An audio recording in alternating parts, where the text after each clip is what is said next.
guys! Welcome back to my channel. So I'm just taking a video of how they put grass dito sa America. So ganyan siya guys. Ganyan yung paglagay ng grass. So this is a real grass.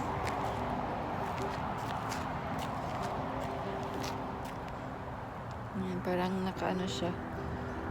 Parang naka-roll. Tapos na lang siya. Ang Tagalog na ipaligid.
na-cut na siya.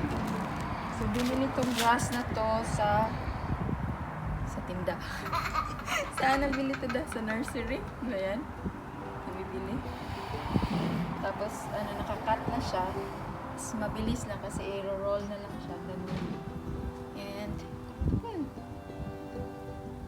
And by the way, this is our backyard.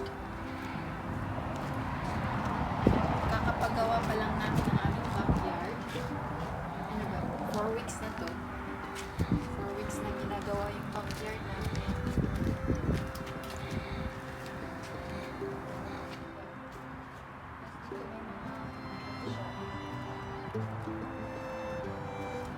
Mga butas-butas para sa drainage ba to? Drainage, and then ito sprinkler para tubig, nagbubo sa tubig. Yan, sprinkler. That's it. Yan, butangan pa dito lalagyan ng pebbles. Ito lalagyan ng pebbles, and then mga tanim. Tatanim kami dito ng palay, mais at buko. Yan ang gumagawa ng aming backyard. Very good siya gumawa. That's it. Thank you for watching. Bye! Thank you, Dada. Ito yung mga grass na in-order. Super dami. Mabigat pala siya. Sabi ko magaan lang. It's heavy.